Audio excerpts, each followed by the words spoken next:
Preparação técnica do casal que luta contra a infertilidade.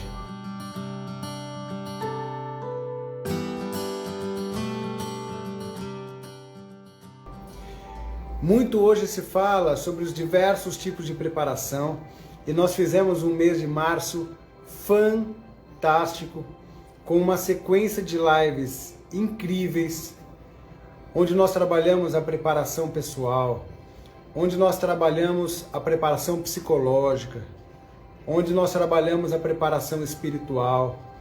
Não deu tempo de trabalhar todo tipo de preparação. Eu poderia fazer uma live sobre preparação nutricional, eu poderia fazer uma live sobre acupuntura, eu poderia fazer uma live com as diversas especialidades que envolvem a multidisciplinaridade da medicina reprodutiva. Mas eu faço questão de terminar o mês de março de 2021, o mês da hashtag Lute pelo Seu Filho, com a preparação técnica. Por quê? Porque temos que ter uma diretriz técnica no conjunto de todas as ações.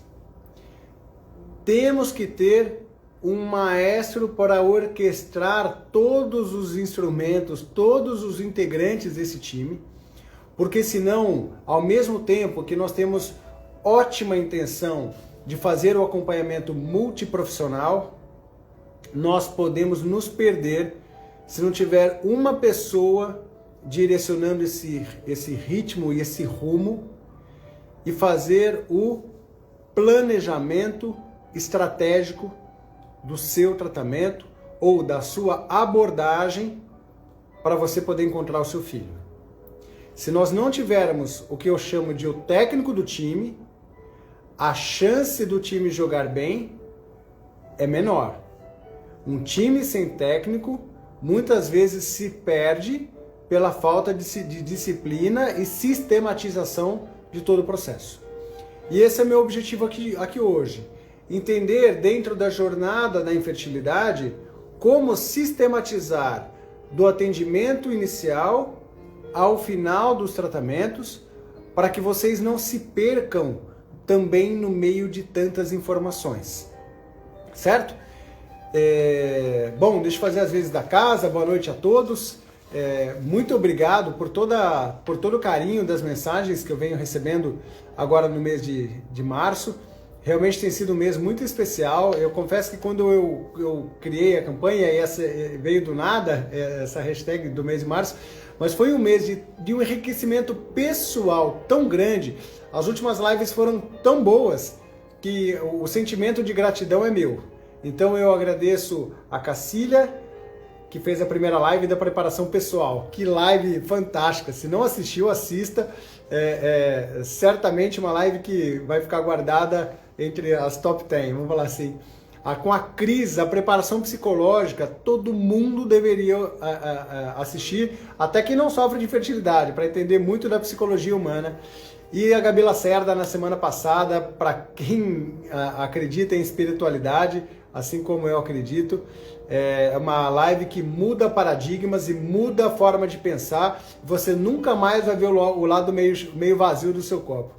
A chance de você começar a olhar o seu copo sempre cheio é muito grande e a gratidão vai te fazer guiar.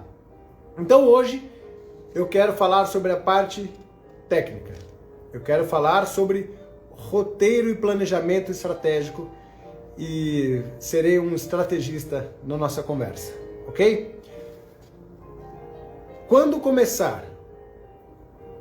Tudo começa no momento correto do casal procurar ajuda. E eu tenho visto abordagens que pecam para os dois lados.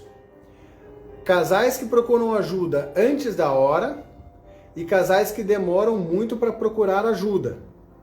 Como assim procurar ajuda antes da hora, Davi? Fiz uma postagem essa semana falando sobre o tempo e a idade. É necessário um tempo de tentativas para ter alguma chance de gravidez. Nenhum exame vai dizer para mim se o casal vai ou não vai engravidar. Não existem exames para me dizer isso. Quem me diz isso é a prática. A não ser que eu tenha um exame muito marcante, como uma menopausa da mulher, a ausência do útero ou a ausência do espermatozoide, nós não podemos falar a impossibilidade da gestação ocorrer. E aí a prática é importante. Eu preciso de um tempo mínimo de tentativas para poder dizer que existe a dificuldade para depois direcionar uma ação. Então o tempo, que nós sempre falamos que é o inimigo da fertilidade, inicialmente ele é amigo. Às vezes eu preciso do tempo para que ele me ajude a alcançar a gravidez natural. E a partir do momento em que ela não aconteceu, eu tenho um direcionamento de condutas para ajudar o casal a entender por quê, solicitando exames e a partir deles definir uma conduta. Qual é esse prazo? Depende da idade da mulher. Quando a mulher é mais jovem e academicamente abaixo dos 35 anos, nós podemos sim deixá-la tentando por até um ano para que ela possa buscar os 85% de chance de gravidez que ela teria nesse período. Então, uma mulher com menos de 35 anos de idade tem 85% de chance de alcançar uma gravidez sem nenhum tipo de intervenção médica. E aí, quando a mulher procura ajuda de forma muito breve, eu posso não ter dado esse tempo a ela. Quando a mulher ultrapassa os 35 anos, e por sabermos que a idade tem ação deletéria no potencial reprodutivo, nós enxugamos esse prazo para 6 meses para que eu faça um exame. Então, só não podemos esquecer que o diagnóstico de infertilidade é dado após 1 ano de tentativas. Davi, mas como assim? O diagnóstico não precisa de um exame? Não. Diagnóstico de infertilidade não é dado por exames, é dado pelo tempo de tentativas. Então, se você já tentou há mais de 1 ano, há o diagnóstico. E eu quero tentar entender por quê. Agora, eu não espero mais do que 6 meses depois dos 35 anos para, no mínimo, saber se tem alguma coisa a mais. Se eu tenho um espermograma alterado, se eu tenho alguma alteração uterina ou se eu tenho qualquer fator que possa interferir nesse potencial. Depois dos 40 anos de idade, esse prazo pode ser ainda menor. Nós podemos solicitar exames antes de 6 meses, mas também cuidado. Eu tenho atendido muitas mulheres com menos de 40, com próximo de 40 anos de idade, que já tem indicação de fertilização in vitro ou algum tratamento porque viu que a idade passou. E não é verdade. Ainda existe chance de gravidez aos 40 anos de idade. E essa chance é de aproximadamente 60% a 70%. Aos 42, essa chance diminui para 40% a 50%. E aos 45 anos de idade, a chance de engravidar é menor do que 15%. Então, dos 40 aos 45, o potencial reprodutivo despenca. E aí eu preciso sim ter objetividade. Objetividade, que é completamente diferente de pressa. Pressa é fazer rápido de qualquer jeito para ver se consegue de alguma maneira. E aí não funciona. Objetividade é fazer da melhor maneira possível para tentar alcançar o melhor resultado possível. Então eu posso dar alguns meses de tentativas para quem tem mais de 40 anos de idade também. Então essa é a primeira máxima, esse é o primeiro ponto fundamental, o momento correto de uma abordagem. O segundo ponto é como deve ser feita essa abordagem e por quem. A abordagem inicial, teoricamente, poderia ser feita pelo médico ginecologista, mas não são todos os médicos ginecologistas que têm o conhecimento para fazer uma propedêutica correta, uma propedêutica, uma investigação correta das causas de infertilidade do casal, com uma interpretação e direcionamento de condutas. Então, eu sinceramente recomendo que essa abordagem inicial já seja feita desde o início por um médico especialista em reprodução humana, caso assim seja possível. Mas Davi, como é que eu vou saber se o meu médico teve uma abordagem correta? Entendendo como é uma abordagem correta.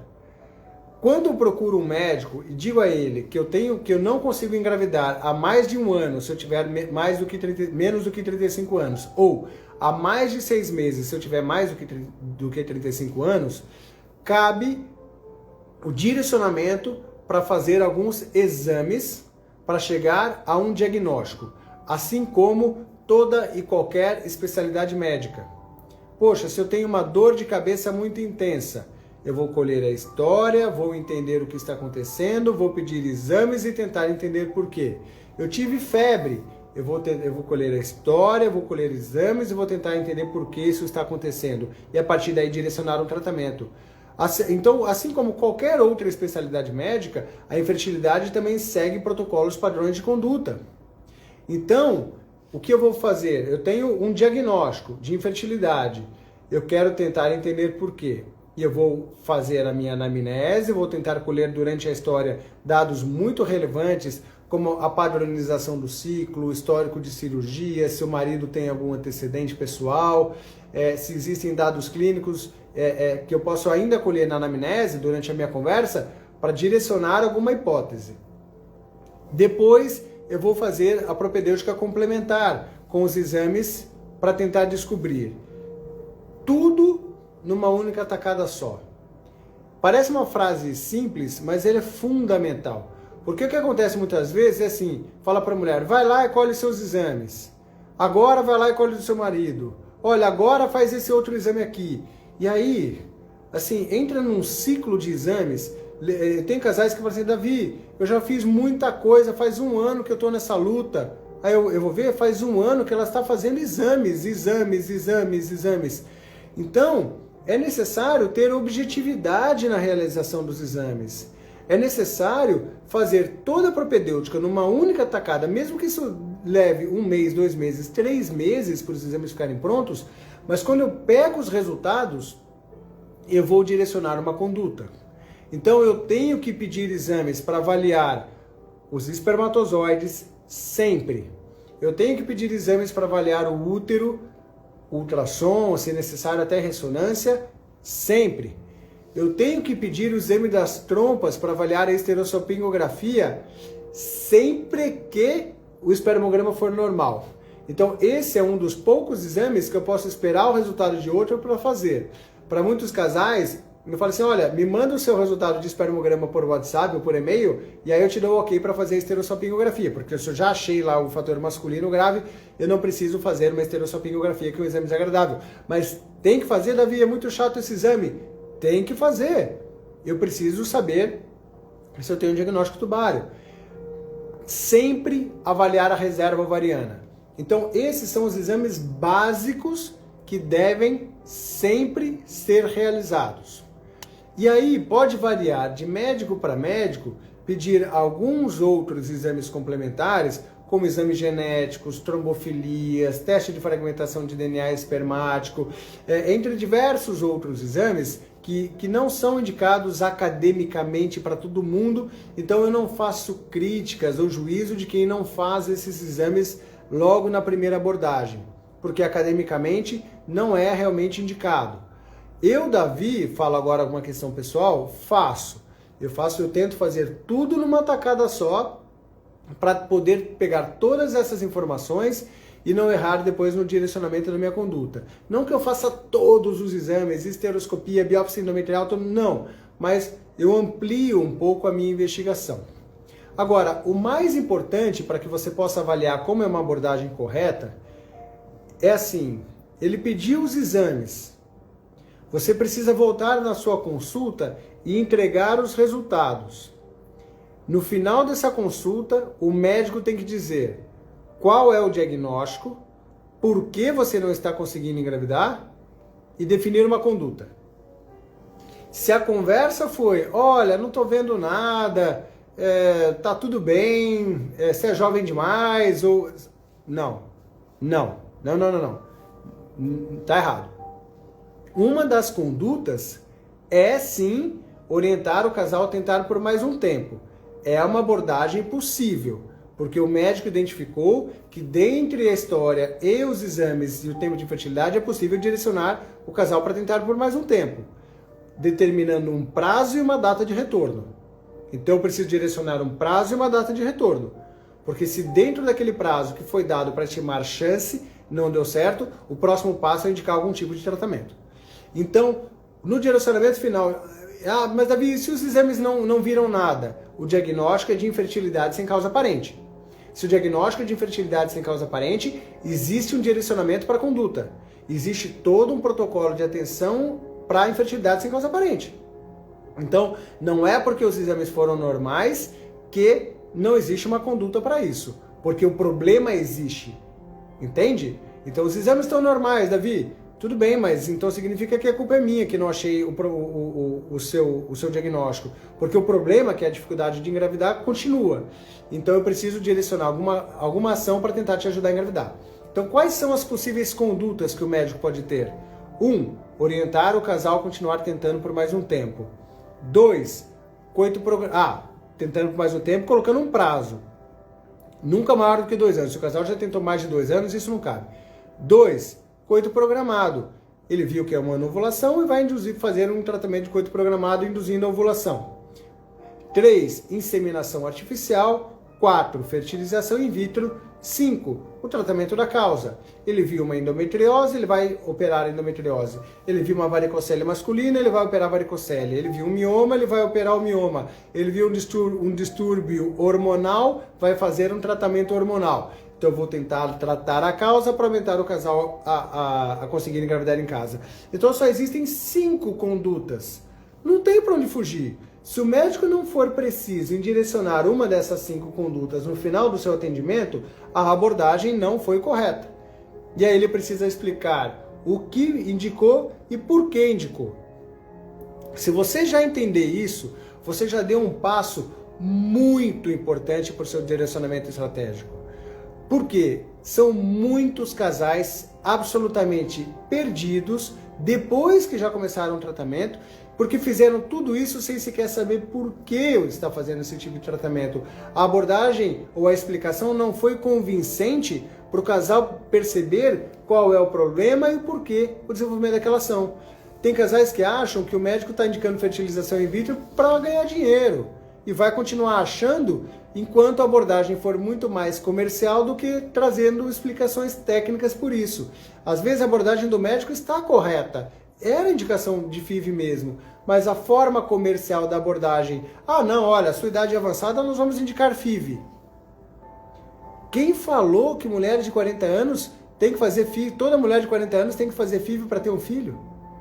Onde está escrito isso? Cadê um manual de orientação técnica de conduta?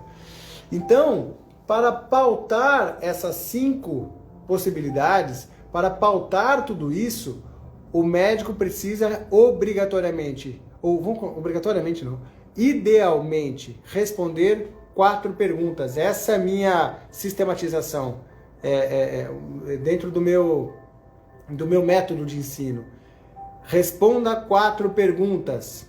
Idade da mulher, reserva ovariana, tempo de infertilidade e fator de infertilidade. Nunca direcione uma conduta sem avaliar essas 4 variáveis, porque senão você vai errar. Porque pode ser até um fator leve, mas a mulher tem 43 anos. Ou ela pode até ser jovem, mas não engravida há 5 anos. E o direcionamento técnico, o planejamento estratégico depende sempre do equilíbrio das respostas dessas 4 perguntas. Idade da mulher, reserva ovariana, tempo de infertilidade e fator de infertilidade. Tendo respondido essas 4 perguntas, o médico vai lá e direciona uma conduta. Essa é a propedêutica correta inicial do técnico do seu time. Fugiu disso, cuidado, talvez não esteja na pessoa certa, procure um especialista, certo? E aí você precisa se sentir acolhido para poder ter, inclusive, as explicações para isso acontecer. Estou seguindo minha colinha, o meu roteiro. Boa! Então chegamos na indicação. Davi, primeira etapa, perfeito. Segunda etapa, preparação. Bom, Davi, já entendi por que eu vou ter que fazer o meu tratamento, seja ele qual for. Eu quero saber assim, o que eu posso fazer ou o que eu tenho que saber antes de começar? Poxa, eu quero me preparar da melhor maneira possível para poder fazer tudo isso. Aí entra a abordagem multidisciplinar. Então tudo começa com a abordagem técnica. Aí entra a abordagem multidisciplinar. O apoio da psicóloga, da acupuntura, da nutricionista, da Gabi com a parte espiritual, a conversa com a Cacília com relação à parte pessoal. Aí eu começo a respeitar tudo isso, porque vai ter que seguir um roteiro, um direcionamento. Então, sem dúvida alguma, os casais que se preocupam em fazer o melhor para o seu tratamento terão melhores resultados. Indiscutível. Então, poxa, se eu tenho sobrepeso, eu vou perder peso. Se eu fumo, eu vou parar de fumar. Se eu tenho que fazer reposição vitamínica, eu vou fazer. Se a acupuntura vai me ajudar, eu vou fazer a acupuntura. Então, abra o seu leque para outras possíveis abordagens que vão poder te ajudar. Não são todos que fazem tudo isso. Diria a vocês que a grande maioria está lá com um médico. E às vezes você precisa fazer isso sozinha na sua casa. Gente, eu preciso de nutricionista para todo mundo para perder peso? Poxa, dá para... Todo mundo sabe o que está fazendo errado muitas vezes em casa. Então, se o acompanhamento de uma nutricionista muitas vezes vai pesar no seu orçamento, ou se você não gosta de ir, faça pelo menos a sua lição de casa e faça você o melhor que você puder fazer entre dieta e atividade física para poder perder peso, por exemplo, se essa é uma questão. Às vezes eu preciso conversar com mulheres para ganhar peso porque tem um baixíssimo índice de massa corpórea. Então esse é um cuidado também que vale a pena, que é essa preparação física e mental que pode trazer muita ajuda. E existe também a preparação psicológica, e algo que eu acho muito importante é cuidado com expectativas. Então, quando o médico indicar um tratamento, seja ele qual for, vamos supor que eu indiquei uma cirurgia de endometriose. Você pode me perguntar, Davi, qual que é a sua expectativa dessa cirurgia?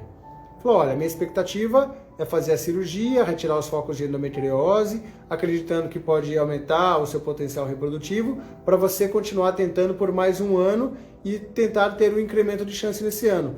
Opa, peraí, Davi, você está falando que vai operar para depois ter mais um ano? Olha a expectativa, porque senão você acha que vai fazer a cirurgia e vai engravidar no mês que vem. A expectativa é essa, criar um plano para daqui a um ano te dar mais um ano de chance de engravidar naturalmente.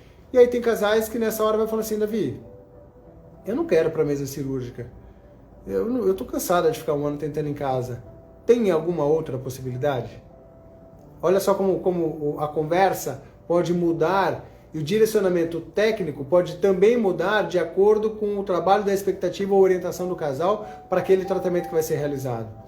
Ou, indiquei para você uma fertilização in vitro. Davi, qual é a chance desse tratamento dar certo comigo, hein? Olha, você tem 42 anos de idade, um antimileriano de 0,5 e um fator masculino grave. A chance desse tratamento dar certo, e entenda dar certo bebê em casa. Cuidado com o médico que fala só taxa de gravidez. Às vezes eu mesmo falo em consulta, taxa de gravidez, por uma naturalidade do processo, mas sucesso é sempre medido com bebê em casa, porque existem os riscos de gravidez, mas de abortamento. E aí eu falo assim, olha, a taxa de sucesso de bebê em casa nesse cenário que eu criei é de aproximadamente 5%. Nossa, uau, não imaginava que era tão baixo. Essa é a realidade. Então nós temos que saber trabalhar expectativas, até mesmo para entender se eu quero ou não pular nesse barco, pular do barco para poder nadar. Então é muito importante para poder planejar. Eu vou fazer uma fertilização in vitro. Qual é a expectativa para o número de óvulos de acordo com a sua reserva ovariana? Minha expectativa é de 15 óvulos. Respondi com 4. Tem coisa errada acontecendo, posso até cancelar. A minha expectativa é de 1 óvulo, porque é uma baixíssima reserva ovariana. Eu dou um sorriso daqui a aqui quando eu tenho um óvulo maduro no tratamento. Então, mulheres que respondem com pouco, se tem a expectativa real baseada nos exames que teriam poucos, muda o otimismo conforme os passos vão acontecendo. Então, vale muito a pena criar um cenário de previsões para que a gente possa até mesmo saber direcionar condutas e não gerar frustrações desnecessárias ao longo do tratamento.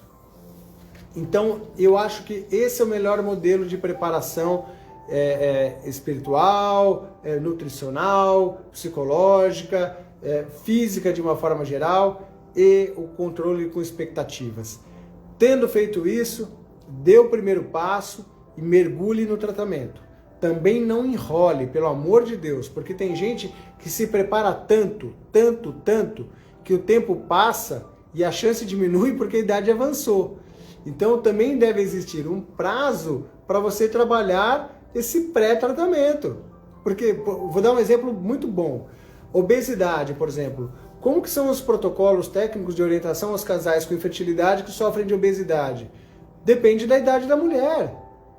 Porque às vezes não dá tempo de eu falar, por exemplo, uma mulher de 38 anos de idade, que tem um índice de massa corpórea de 33.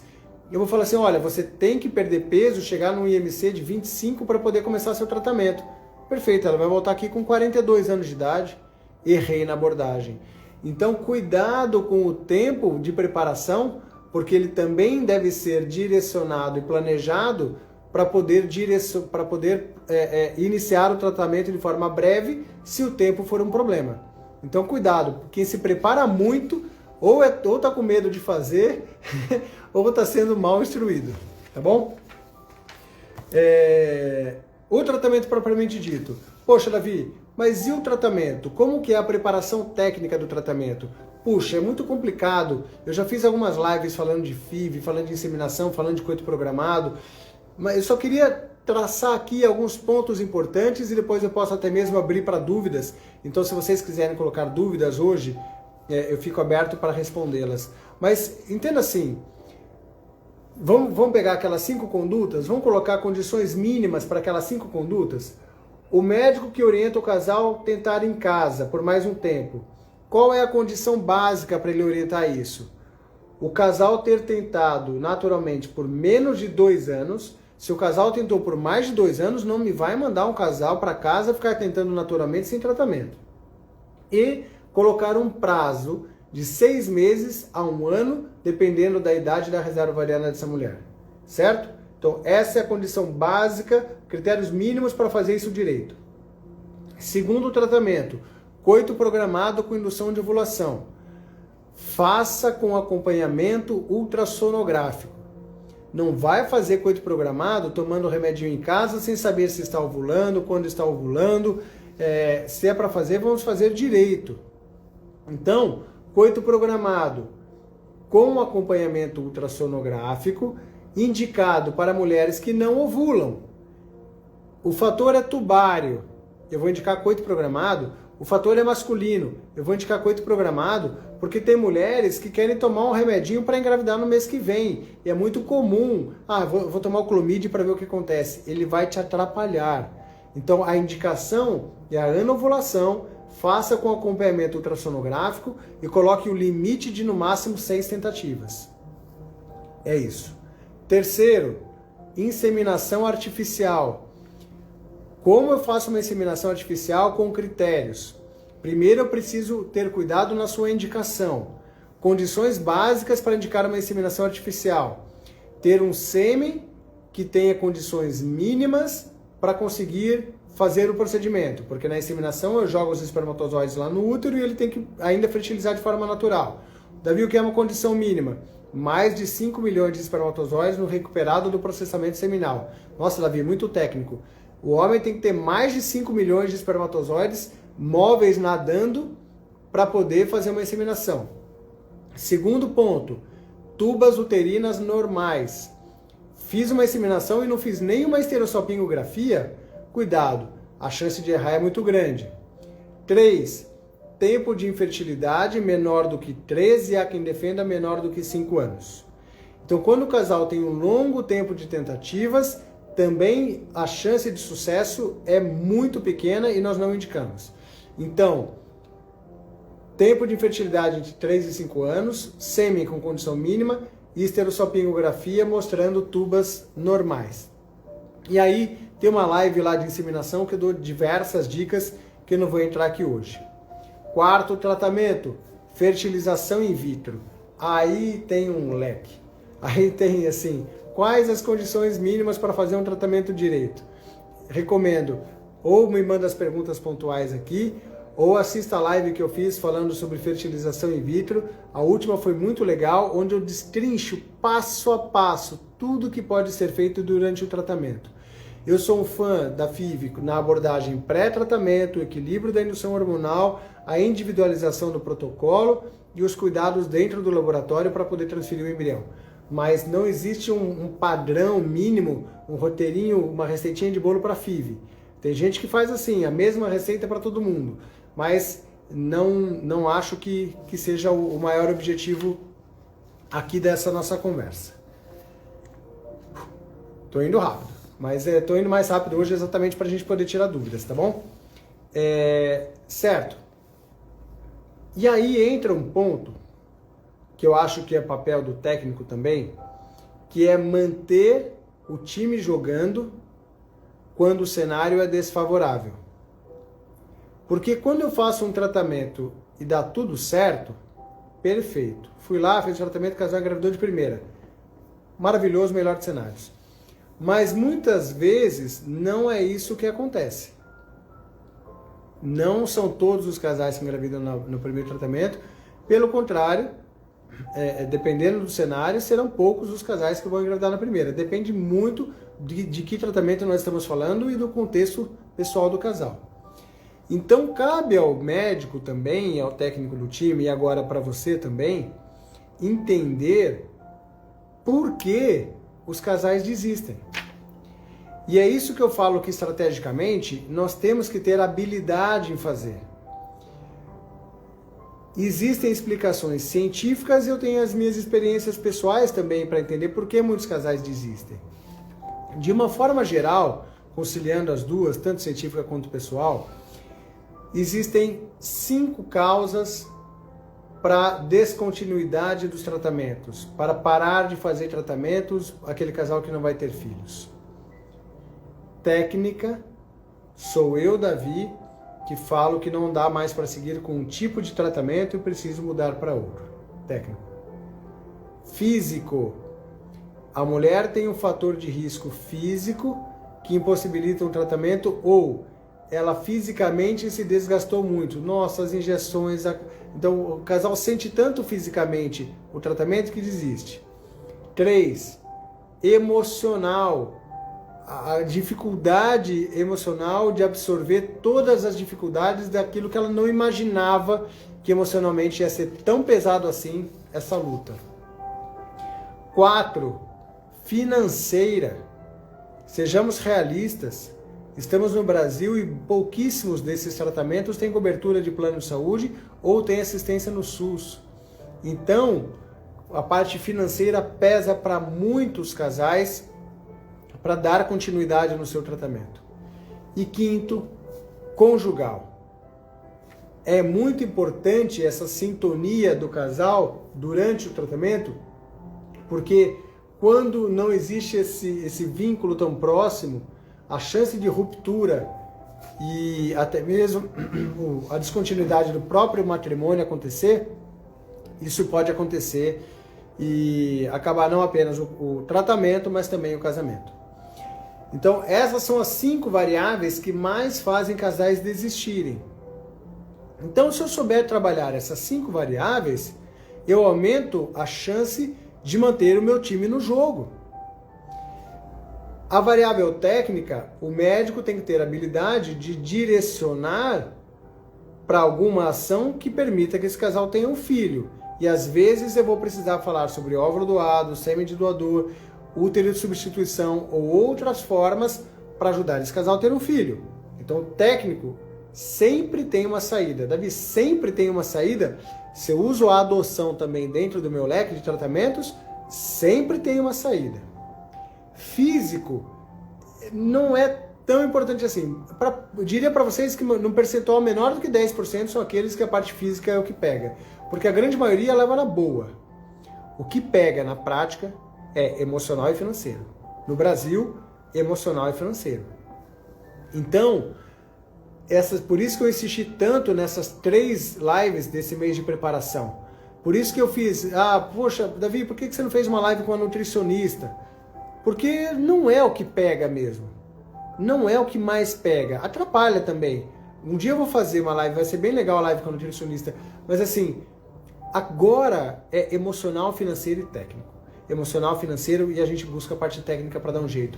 Então eu te dei 3 lives que se você não assistiu as três, não vale assistir uma, assista as 3 lives, que eu tenho certeza que eu vou conseguir te preparar emocionalmente para esse tratamento.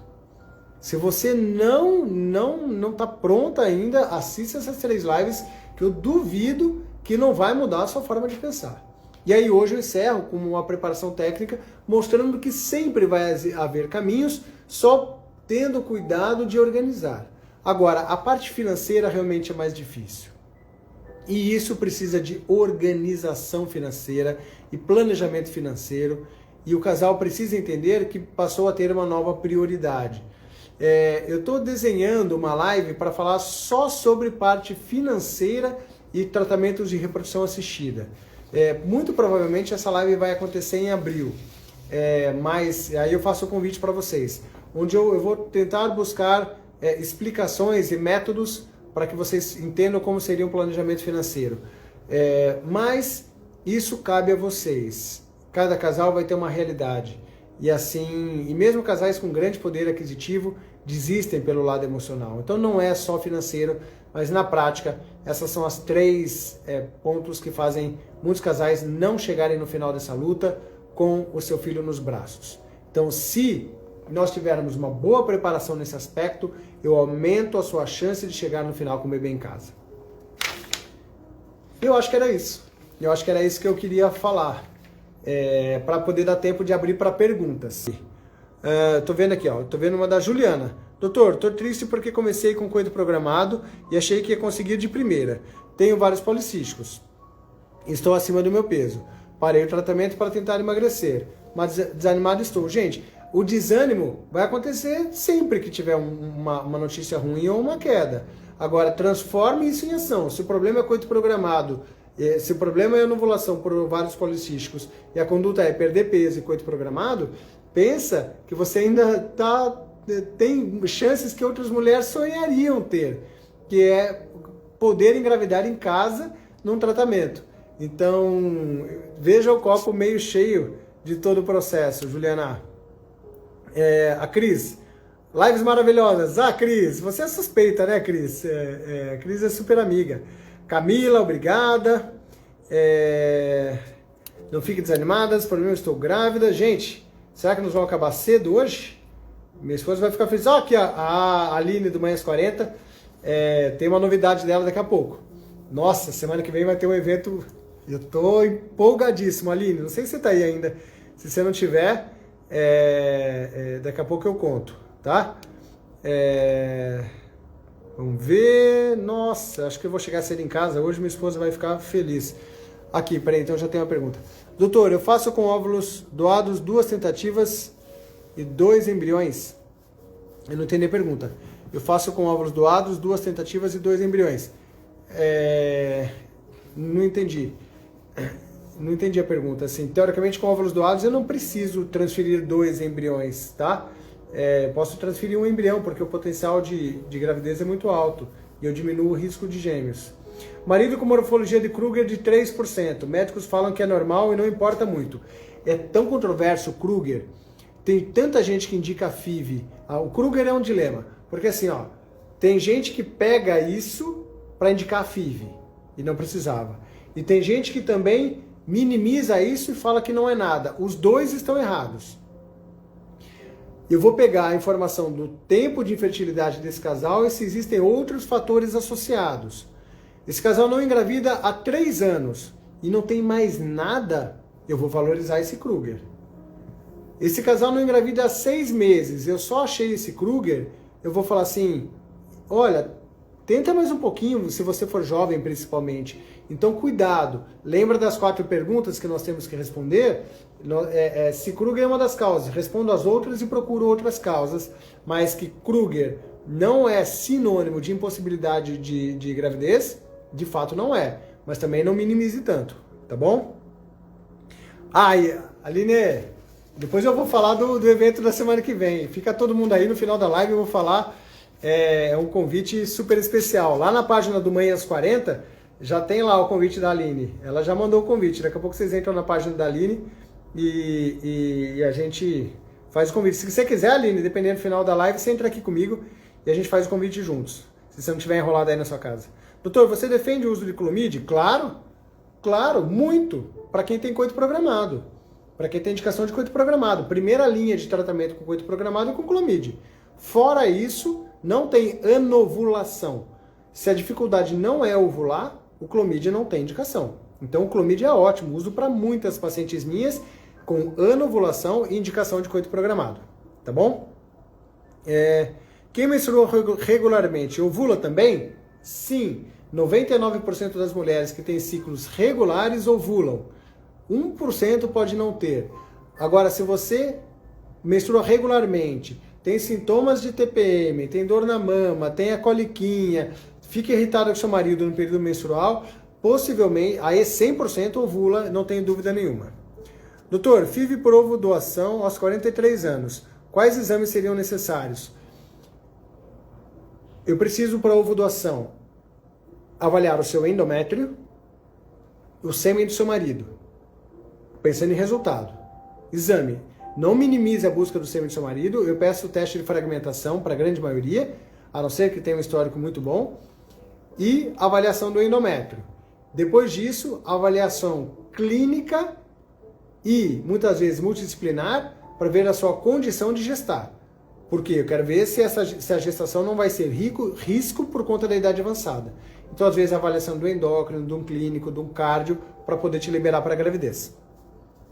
Tive um aborto retido no ano passado. Estou tentando há 8 meses. Meu primeiro ultrassom após o aborto apresentou um cisto. Estou com medo de não estar ovulando. Puxa, Paty, difícil de opinar. Depende da idade. Apresentar um cisto no ultrassom também não muda tanto. Assim, difícil opinar.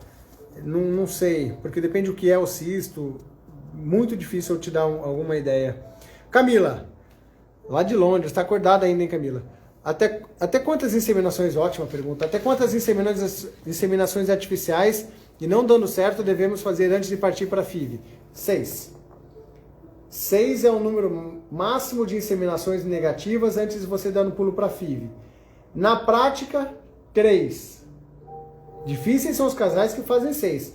Isso aqui, sabe onde é que fazem 6 inseminações? Quando o plano de saúde cobre ou quando é feito pelo SUS. Em alguns países como Israel, por exemplo. Faz uma, não dá certo, 2, 3, 4, 5, 6. Qual é o problema? Existe uma publicação também falando isso. Avaliação de custo-efetividade. Porque se eu gastar 6 inseminações, que é o preço de uma FIV, e tiver uma taxa de gravidez cumulativa de 40%, sendo que poderia fazer uma FIV com uma chance de gravidez de 60% a 70%, dependendo da idade, valeu a pena fazer 6 inseminações? E aí essa publicação trabalha isso. Como direcionar quantas inseminações de acordo com cada caso. Então, academicamente, sistemático, 6. Agora, cuidado, calcula risco-benefício, porque isso é importante. Agora, você, Camila, é um caso diferente, não vou entrar em detalhes, mas você sabe que quando a inseminação dá certo, é difícil desistir dela depois, tá bom? A Alessandra está curiosa, vai ser legal, Alessandra, semana que vem. As injeções hormonais na FIV podem ser feitas em pacientes com nódulo benigno de mama? Sim, nódulo benigno de mama, já para mim já é uma categoria, já estou falando assim, nódulo benigno é aquele que já fez até uma biópsia e confirmou a benignidade, é um fibroadenoma, então pode. Já fiz as inscrições para semana que vem, a Cacília não vai perder, mas semana que vem vai ter papo bom. Doutor, tive 2 abortos espontâneos, qual será o melhor tratamento? Andresa, tem uma live só de abortamento. Vai lá no meu IGTV, entra lá em abortamentos. Eu preciso saber se o aborto foi por causa materna ou por causa fetal. Então, às vezes não tem tratamento. Cuidado, nem todo aborto tem tratamento. Na verdade, a minoria dos abortos tem tratamento, porque quando é uma causa fetal, não tem tratamento. Mas eu tenho que seguir todo um protocolo de investigação correto para poder chegar num diagnóstico e definir uma conduta. Desculpe, foram 2 implantações com óvulos doados. Agora eu entendi. 2 tentativas usando o embrião por vez. Possivelmente não deu certo. Estude muito bem o endométrio. Biópsia endometrial, avalia a parte imunológica, endometrite, janela de implantação. Cuida do endométrio e não porque foi feito por ovo doação que o embrião também vai ser 100% perfeito.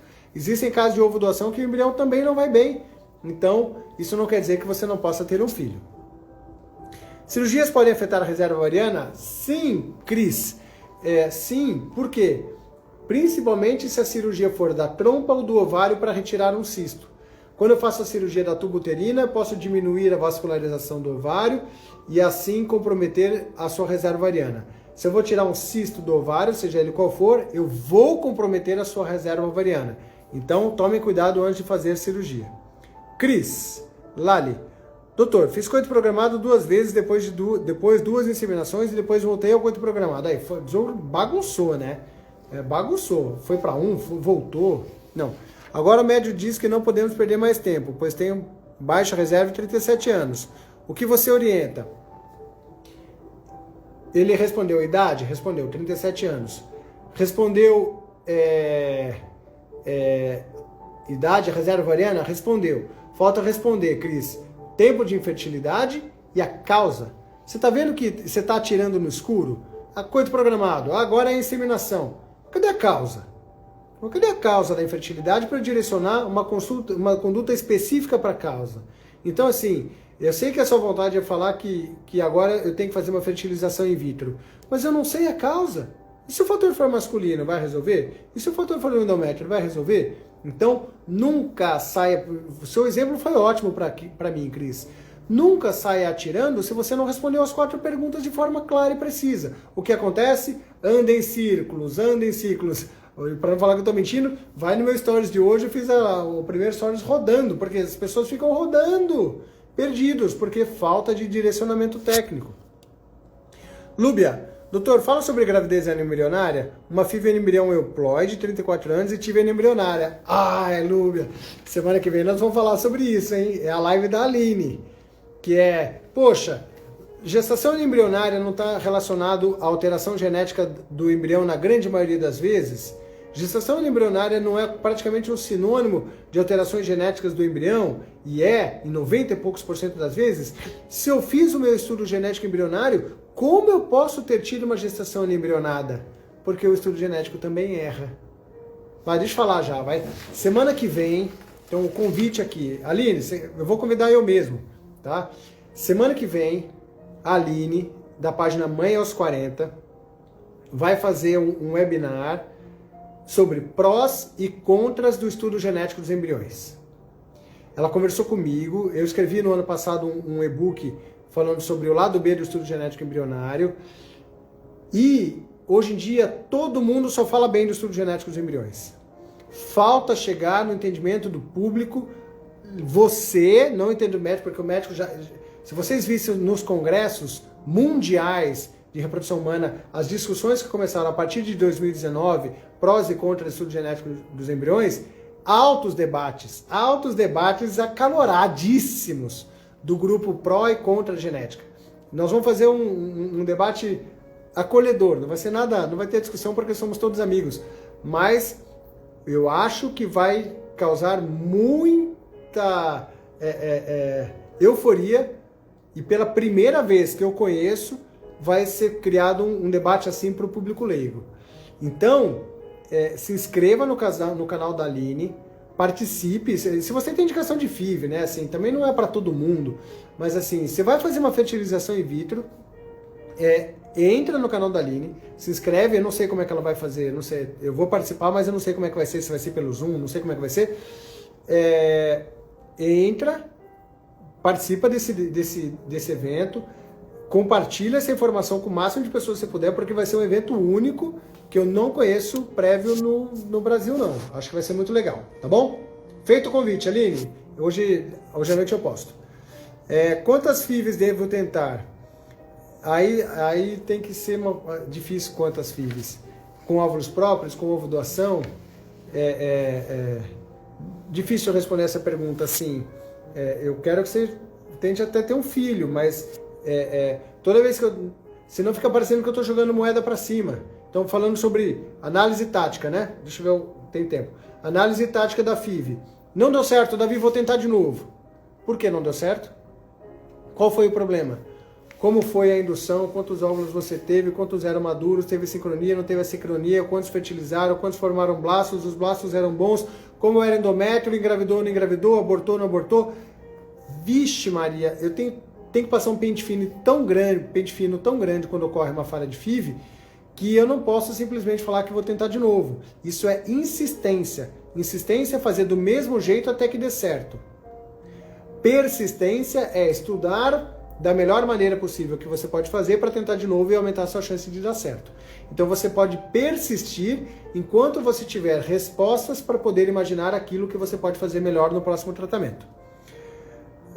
Gabi, 7 meses tentando, 29 anos. Bom, antimileriano 4,98. Marido com Kruger de 3%, total 490 milhões de motilidade. Gabi, você ainda tem grande chance de engravidar naturalmente até completar 1 ano, e você ainda tem 50% de engravidar naturalmente no seu 2º ano de tentativa. Com essa reserva ovariana maravilhosa, com 29 anos, você pode, por orientação técnica, e não por filosófica, tentar por até 2 anos para tentar engravidar, se assim quiser postergar para fazer um tratamento. Tá bom? Então, essa pode ser uma orientação técnica para o seu caso. Agora, se você não quer esperar tanto, depois de 1 ano já é possível direcionar. Mas eu, particularmente, não indicaria a FIV único e exclusivamente por conta desse Kruger. Agora consegui responder sua pergunta, né, Gabi? Cris, ovorecepção. Há possibilidade de incompatibilidade genética com a mãe que irá gestar? Cris, tem um exame novo chamado KIR, que começa a falar sobre isso, onde você avalia o HLA da receptora, onde você avalia o HLA da potencial doadora, e aí que pode influenciar na capacidade de implantação. Ainda em fase de pesquisa, difícil de implementar na prática clínica. Então, hoje, na prática, não se faz isso. Eu não faço isso para os meus pacientes e a gente tem ótimos resultados. Mas em condições muito especiais, é possível. Eu acho que daqui a alguns anos eu mude meu discurso e comece a falar mais sobre KIR para vocês, tá bom? Doutor, Adriana, doutor, é verdade que a melhor... Eu falei que ia mandar lá na caixinha de pergunta, mas manda aqui, né? Eu não tô vendo nada da caixinha lá. Doutor, é verdade que a melhor estação para fazer a FIV é na primavera? Ô, Adriana, desculpa. Desculpa dar risada. Não sei. Não sei, talvez seja mais romântico, mas não.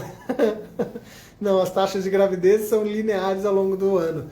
Eu falo porque a gente tem controle mensal das nossas taxas de gravidez lá no FIVMed. Aliás, ano passado a gente está comemorando muito os resultados dos últimos anos, um excepcional grupo, e não muda ao longo do ano, tá bom?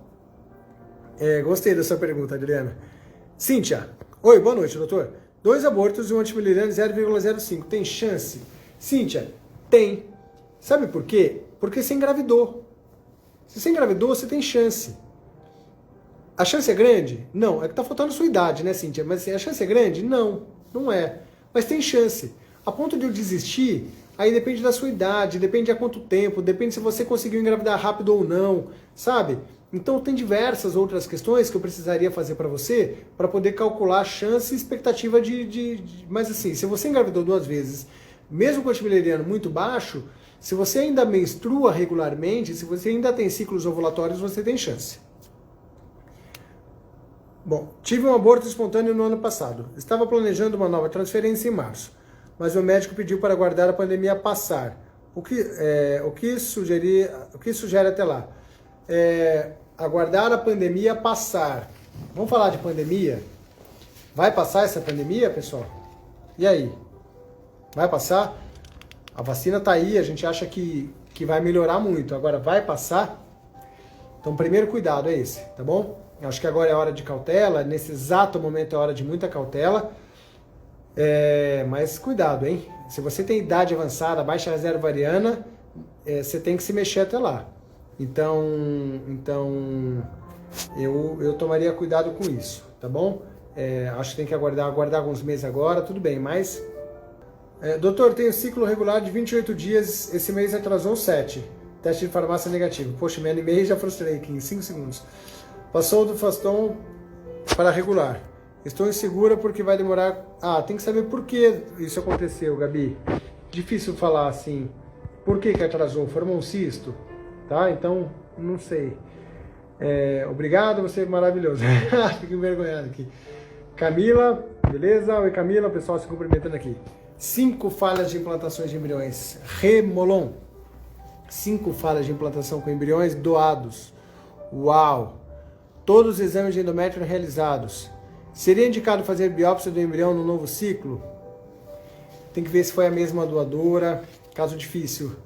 Você sabe que uma das causas, eu fiz uma postagem esses dias também, de falha de implantação é a transferência. Às vezes a gente vai em endométrio, embrião, vai, não tem uma explicação lógica. E a transferência foi muito difícil. Então, Molon, eu não vou falar para você fazer biópsia. O seu caso é super delicado. Adoraria poder te ajudar. Mas para isso eu preciso de muitas outras perguntas para a gente bater um papo. Vai ser uma conversa de umas 2 horas. Luciana, doutor, como saber se o embrião é euploide? Luciana, assiste a live da semana que vem, porque eu não vou falar que basta fazer estudo genético dos embriões para fazer isso, porque semana que vem eu vou te falar um monte de coisa sobre isso. Corre lá no perfil da Mãe às 40 e faz a sua inscrição. Baixa reserva não seria causa de infertilidade? Boa pergunta, Cris. Não, baixa reserva não é causa de infertilidade. Baixa reserva fala para mim, o seu tempo está sendo cada vez menor. Seu prazo é menor. Tem muitas mulheres com baixíssima reserva ovariana que engravidam naturalmente. Então ele me fala o prazo que eu tenho e me faz calcular o direcionamento de algumas ações para estimular a indução da ovulação quando eu estou fazendo FIV. É para isso que serve a avaliação da reserva ovariana. Não extrapole além daquilo que você pode. Porque senão você fala assim, eu tenho baixa reserva, não vou ser mãe nunca. Quem falou? Não é assim. Reserva é só a quantidade, tá bom? Não fala nem a qualidade do óvulo. Células NK alteradas, interfere ou não? Sim, interfere. Tem um mioma, posso implantar o embrião? Controverso. É um mioma grande, é um mioma pequeno, intramural, subseroso, submucoso? Qual o tamanho e a localização? Eu estou acelerando porque já está acabando o nosso tempo. 40 anos, antimileriano de 1,56, FSH de 6,7, vitamina D de 67. Tentando 1 ano.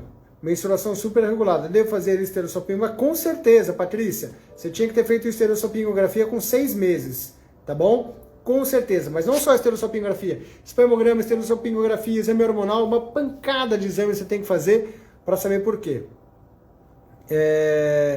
Tenho 33 anos, tentante há 1 ano e meio. Espermograma ok, esterossalpingografia, exames hormonais ok. Antimileriano 0,01. Menstruação desregulada. Preciso de FIV? Daisy, difícil. Eu estou fazendo um FIV de um caso muito parecido com o seu. Ela tentou 1 ano, ela teve o prazo, os ciclos estão acabando. Eu fiz um ciclo natural de FIV, não usei reindução nenhuma, 0 medicamentos. Fiz a coleta de um óvulo e tivemos um blastocisto. Então, como você soma o tempo de tentativas, FIV pode ser uma indicação no seu caso, sim. Só toma cuidado com expectativas, tá? Porque a sua idade permite, tá? 33 anos, reforço isso. Obrigado, doutor. Faz inseminação artificial mesmo... Peraí, doutor, pode fazer inseminação artificial mesmo estando com todos os exames ok? Um dos protocolos de atenção para infertilidade sem causa aparente, eu não engravido e não sei porquê, para quem tem menos de 3 anos de fertilidade, é a inseminação intrauterina. Então, sim, pode e deve fazer inseminação pautado em protocolos de assistência para infertilidade sem causa aparente de 3 a 6 vezes. Agora, só toma cuidado de olhar as imagens da esterossalpingografia e não o laudo, para ver se ela está realmente normal. Doutor, por que falam que o útero fica mais quentinho? É porque... deve ser da primavera lá. O útero fica mais quentinho. Romântico. Ai, eu adorei essa.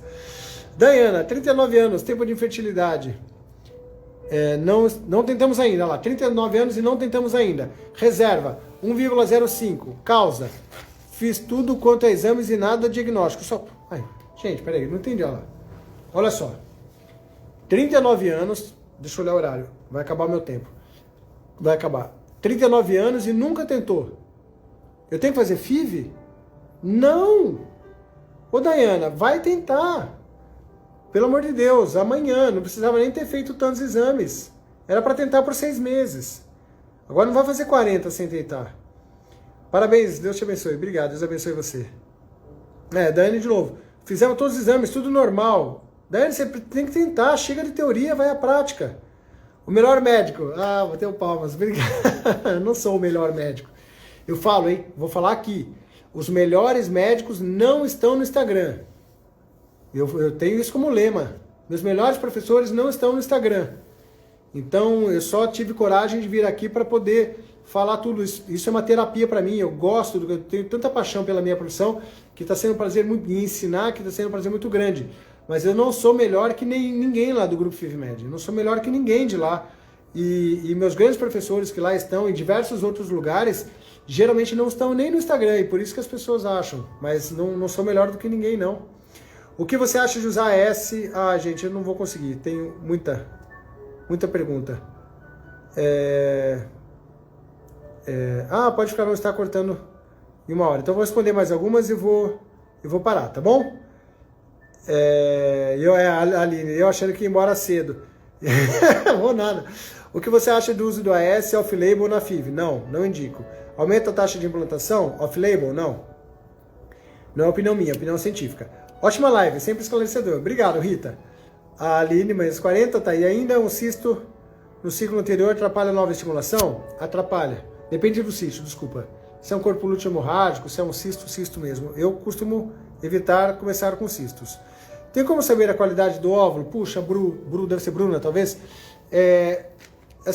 A gente avalia muito a condição metabólica da paciente antes de avaliar tratamento. A gente busca fatores de risco para avaliar se esse óvulo tem maior ou menor chance de ter boa qualidade. A idade da mulher, por exemplo. Mas na prática mesmo, só quando for um embrião. A gente tem que dar uma chance para ele para mostrar para a gente se na prática ele é bom. 41 anos, antimileriano 0,79. Endometriose, esposo com alteração no cariótipo do cromossomo 15 e 16.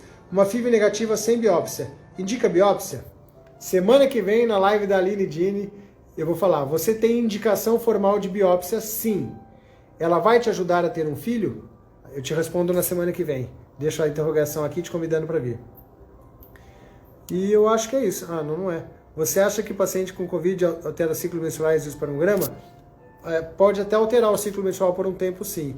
O espermograma não necessariamente, só no período, depois melhora. Tem diversos agradecimentos, eu que agradeço. Ufa, cheguei no último. Eu não gosto de passar muito de 1 hora. Hoje eu passei um pouquinho, mas foi muito boa a live. Eu quero aqui fazer meu agradecimento de novo a Cacília, a Cris e a Gabi Lacerda pelas lives anteriores. Foram muito ricas para mim. Para quem não assistiu, super recomendo que assista agora a sequência das 4 lives desse mês de março. Foi um mês abençoado. Eu estou organizando uma outra sequência de informações. Eu espero muito ter cumprido com a promessa de quem prometeu lá no último dia de fevereiro que março seria um mês especial e que você chegaria no final do mês diferente daquilo de quando você entrou, se você acompanhar todo o conteúdo que eu coloquei, tanto nas lives quanto em alguns vídeos que eu postei aqui durante esse mês.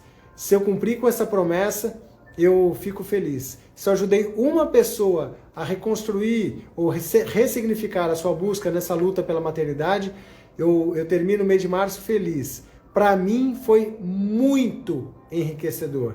E agora preparem-se para o mês de abril. Na semana que vem a live vai ser na quarta-feira. Vou fazer só a live com a Aline na semana que vem. Eu não vou fazer a live na quinta.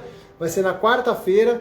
Então, para a semana que vem, vai lá no perfil da Aline e que a gente vai fazer uma live juntos. Tá bom? Que vai falar sobre prós e contras e vai ter uma turma toda lá de super especialistas para debater o assunto. Um beijo para todo mundo. Deus abençoe e até semana que vem. Tchau, tchau.